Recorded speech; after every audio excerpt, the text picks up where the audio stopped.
Hey guys, it's me, Stephanie Ann. In today's video, I want to show you 2 ways that I face retouch.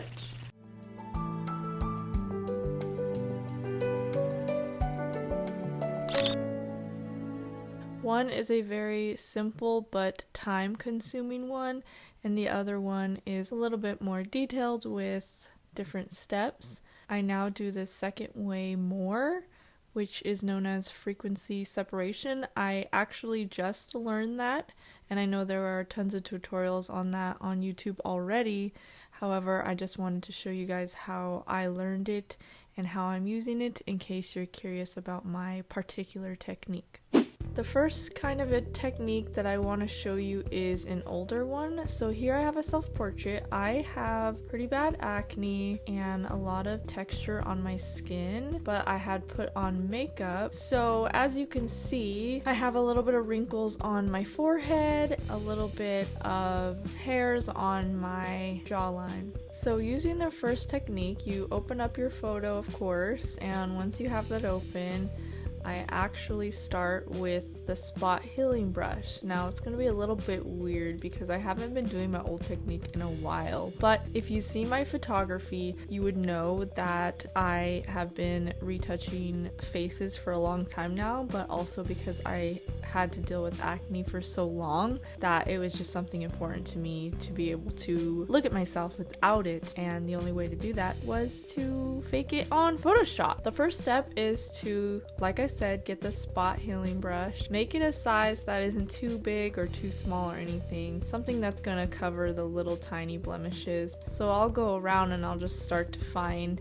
anything that's like a spot or a pimple, and I will get rid of it. I'll even try these darker spots here. I'll do wrinkle lines.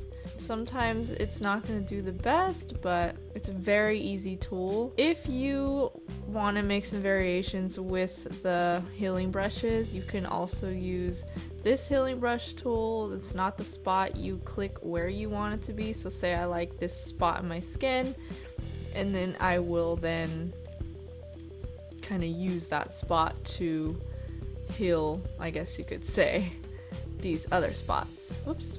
If you have a out of focus spot in a face, which it took me a while to find the right photo, but I do not have access to my older photos, so I had to use something recent right now. But anyway, you want to copy, if you're using that tool, something that's of the same focus. So you don't want to pull a focus skin maybe on the forehead and then use that for this blurry spot. And then there's patch tool, which is something I use more frequently now, and that could be, so see you have this kind of dark spot on my forehead and you're just like, I'm not a fan, so then you might want to drag it to a spot on the skin that is better and it'll pretty much get rid of it. And if some things don't work out, you just don't worry, there's another step that'll kind of make up for it. But once you get the basic of all this blemish, which looks horrible, so usually I will just leave it alone if I can't pick up anything, or I will go back to maybe the healing brush and try to make up for it. And if I feel like that's not working, which it's not, in the original edit I didn't edit it this way, so it's kind of interesting to be back at this picture trying this. So I'll also get rid of stray hairs and just anything that I feel like is just in the way. I might even try to get in there to get the makeup marks off. So the forehead is probably the most awkward for my face, but the next step is, after I patched it up, I go to my brush tool, and now I'm going to be brushing the skin. And this one is going to really require you to, and I'm sorry if you hear tons of clicks, I have kind of a loud mouse. So I get a brush, I make it about, depending on the area of the face that I'm going to be doing, I might do about this size. Now of course the size is going to be different based on your photo, whether it's closer or further. Then you will use the eyedrop tool, which you can get to really quickly by holding down Alt on your keyboard if you have a Mac, and I think it might be the same for the PC because I know they both have Alt. So if you hold that down, you can select any of these colors. What I do is I go to an area I'm going to do, so we're going to start off with this area in the forehead, which is kind of patchy. So that color looks about what's in this area. So I go here and I make sure that my brush is either on normal or lighten. You want to keep your opacity probably no higher than 15, but it's really up to you. I've been doing 12. I used to do 21 all the time. It was like my go-to number was 21%, but I find that it's a little better to do it a little lower. And you just start to brush. At first you're gonna feel like nothing's happening, but it is, and it's very subtle. As I go along, I tend to do alt, click, brush, alt, click, brush. And I do this a million times. I am clicking on a new color because the face constantly changes. So you might see it pop up frequently. This method actually takes away all texture. There's a way to bring it back, but this is why I stopped doing this method. However, it is very simple to remember and very simple to do, and it doesn't require you to make any extra layers. Now, I didn't say this already because I kind of just jumped right into this, but I actually always have a separate layer going on, but I also take snapshots throughout in case I need to go back in time. So when I make a significant change, say I did this entire forehead and I feel great about it, I haven't yet, but say I did, then I would put the snapshot and then you would see the original and then what I've done so far. So I've obviously made some progress here, which is good. So then you just keep going and change the size of your brush if you need to, and continue to get all of that uneven skin tone and make it even. I usually don't like to keep it too big because sometimes I need to get into these detailed areas with the hair, so I will constantly change the size of the brush if need be.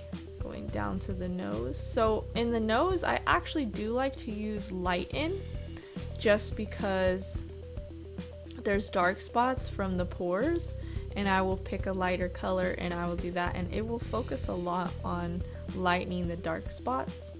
I could be making this up. I did take a Photoshop class back in college, however, I already taught myself Photoshop before that class. Yeah, wasn't the best. So it's just a little subtle change. It kind of just hides a little bit, but you can still see that there's texture left over, and I guess that's kind of why it's good to keep your opacity or your percentage low on the brush. Now if you notice in the process you're like, oh, there's this weird dark spot, then you can go grab a healing brush or a patch tool and kind of get rid of that. And if you're like, okay, that's better, maybe you see more, you know, you can go between the two however often you need. Otherwise, continue brushing.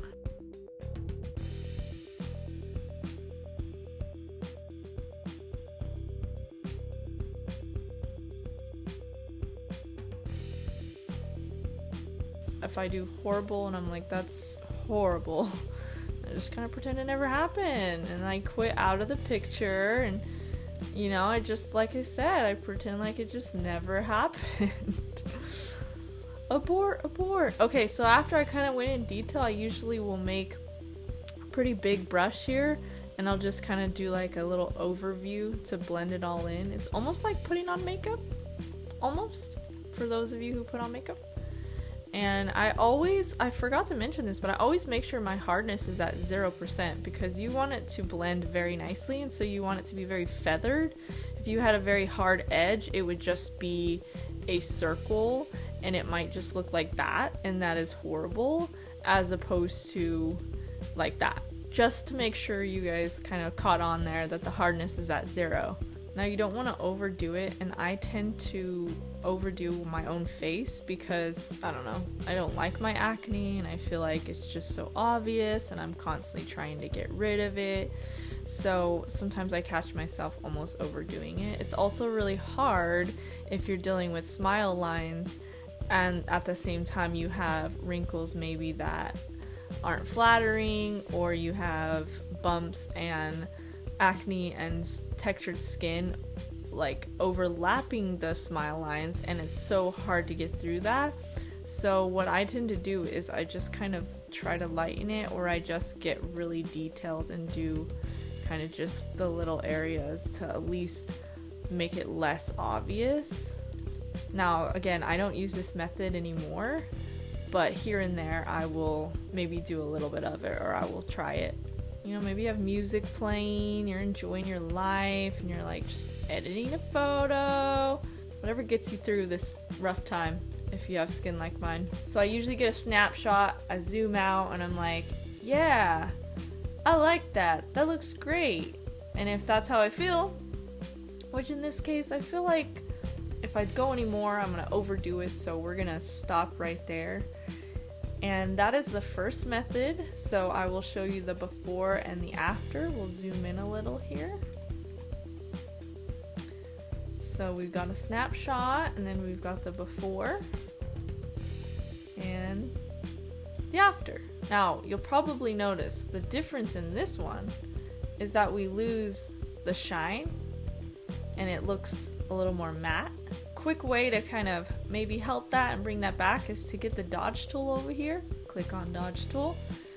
Do either highlights, or I usually start with midtones. I keep the exposure pretty small. We'll do 5%.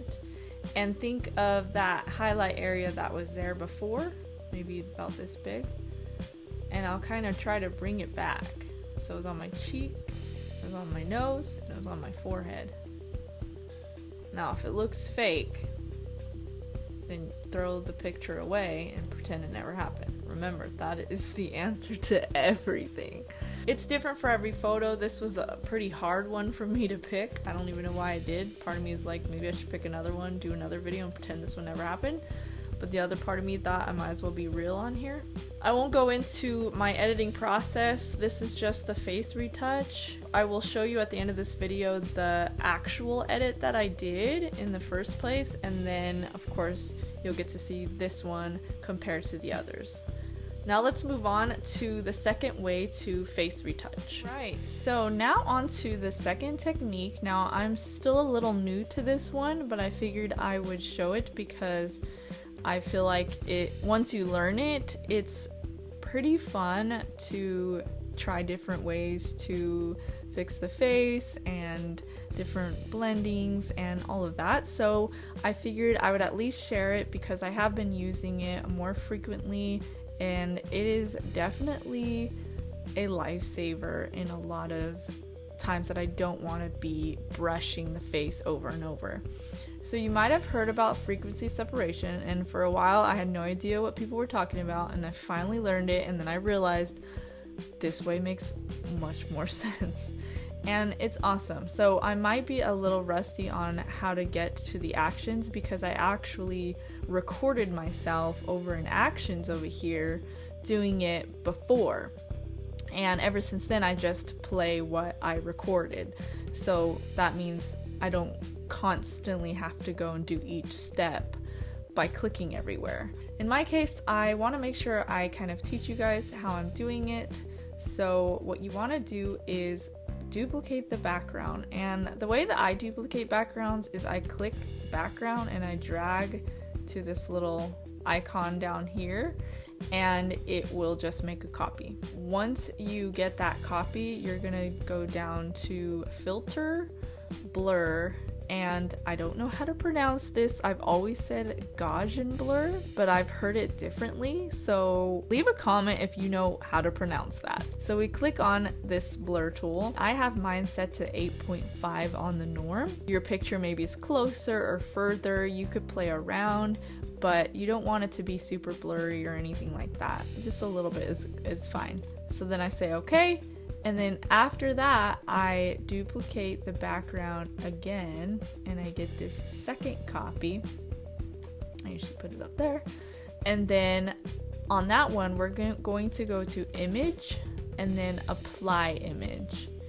And we want to grab the background copy, the one that we did, and we want to put blending at subtract, your opacity 100%, the scale to offset 128. So this is what it should look like. Your source should be the picture itself. That should come up automatically, and then you click OK. This one is linear light, and this background copy is nothing, or not nothing, but normal. After you get those two, you click them together, and this is just going to make it a little easier for you, and you will group them. So group those together, and that way you can tell when you unclick it, that's the regular picture, that's what those layers added. Literally makes no difference, and that's why this is really awesome. On the blur tool, so we're going, or not tool, but the blur layer, let's see if we'll put blur. This one is for the skin, and this one is for the texture. So we'll put texture here. I guess I could rename this as smooth. Yeah. On the one that's blurred, and what you could do is you could deselect so you could see it if you want. I usually just leave it the way it is though. So grab this lasso tool, and as you're clicking on that layer, and we're gonna start with the forehead. And with this lasso tool, you want to make sure that it's feathered to something that isn't too much feather and isn't too little feather. So in order to test what the feather is, and right now I'm maybe guessing like 14 pixels. I could be wrong. So you will draw a circle, click on the Q button on your keyboard. If you feel like that feathering is a decent feather, go for it. The first thing you want to do is just kind of select an area that would have maybe a similar vibe, or maybe it's, this is where the darker part blends to this part. And then you're going to go to filter, blur, and again back to the Gaussian, whatever it is, blur. I actually have it set to a shortcut. I have Command B, because now that I use this tool and I use frequency separation more often, I feel like I need it more accessible. So you can make it a shortcut if you want. And then this will pop up. So this is the blur that is just kind of automatically went to the last thing I used. And I bring it up to about, whoa, that's more than I ever do. I bring it up to around 30 something. So this is nothing. And this is 36 in this case. And as you could see, it blends everything light-wise together, but keeps the texture. And that's why I love this method.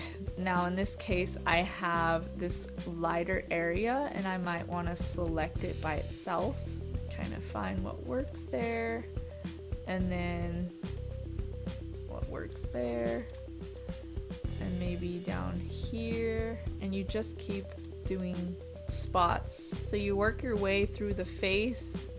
It's not going to ruin the eyebrows or anything like that. It's really just doing the lighting. It's smoothing it all together, because on that layer it's just blurring it into one, and you can kind of see what it's doing here. And if you want to deselect like that, I mean, it's whatever works for you, whatever you feel is getting the job done of the way you want your face. So I don't normally look at it like that, but I'm kind of looking at it in this perspective, which makes it interesting. I feel like that is kind of just see what that looks like. Oh, it's not too, see, it's not too bad. So if you're wondering what happens if you go over the eyebrow, I figured I would show you. So it will take out it just looks like I have hardly any eyebrows. It will keep the more thicker, darker lines. So you do want to avoid that if you don't want to ruin the way your eyebrows are or something. So you might want to try to see if it will get those, but anything dark, like contrasty, won't pick up, because that will be on the texture. So then we'll get the cheek here.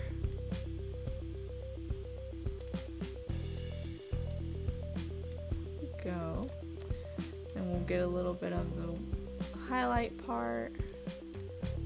And usually once I pick like a good blur, I feel like I don't really have to change it as much. Sometimes I do. You'll start to kind of pick up on what is too much and what is too little. I feel like since I'm still learning, there are moments where I think, oh, this is great, and then other times I'm like, this is horrible. But this case, you just want to really, what you're really focusing on right now is just that uneven way that the light hits the face. and we're just kind of making it look a little more, I don't know, flawless. Alright, so when you zoom out, you can kind of see that, kind of what it's looking like, and if you feel like I noticed that the hairline here is always kind of that awkward, but if I include the hairline, it might kind of smooth it out, but still keep those hairs since they are a different frequency. So that might kind of help with that case if you run into that with hairlines. So after you feel like, okay, I like this, it looks smoother and it just looks like I have textured skin, but it looks like the light hit me great. After you're done with that, you move on to the texture one that I made, which would be the one that you have linear light set to. And this is going to be focusing on the textures. So the obvious thing we're going to start with is the wrinkles on my forehead because those stick out the most. And I feel like there's the most texture in this area here. So you can use the clone tool, you can use spot healing, it's up to you. I will show you just a couple different ones. So I'll show you right here the patch tool. I'm gonna lift it up. Let's do it this way. Or like I said, the spot healing you want to use, and if you feel like no, that's not doing it for you, then I would actually recommend this clone tool. So you can use whatever size you feel you need. In this case, I'll do it not too big, not too small. And I feel like this area, I like this skin right here. I feel like it has some texture, but not too much. And I will make sure that it's not set to a line, that you unclick a line, because that just always gets clicked for me and I don't know why, and it's annoying. But that way I'm constantly using this area that is smooth looking and doesn't have any obvious lines, so you won't see any repeats in the face. Did notice I have the opacity to 49% on accident. However, you could change the opacity if you feel like you don't want to apply too much. So say I want to get rid of this and I kind of just do that, but it's still kind of there. That's up to you. Typically you should be fine using 100% though. Since my face goes in and out of focus, I have to kind of pay attention to that and use the right area on the face. It can be pretty difficult if the face has so much going on. In my case, I have so much texture.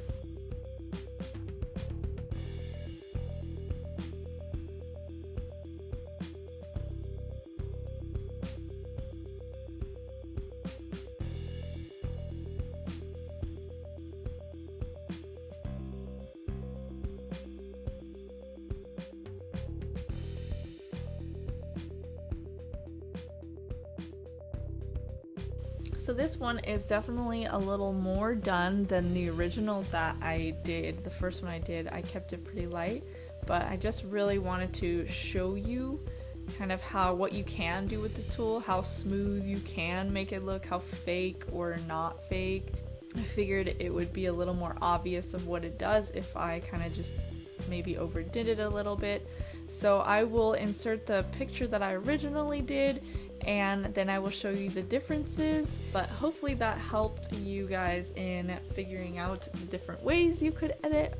In this case, it's just the different ways that I edit. The old way I used to do for so many years, and now frequency separation, which I'm still really learning and growing on. So I think my husband's home right now, so I better stop my recording, and if there's anything you guys want to see, let me know and I will show you anything that I do editing wise. Alright, thank you guys.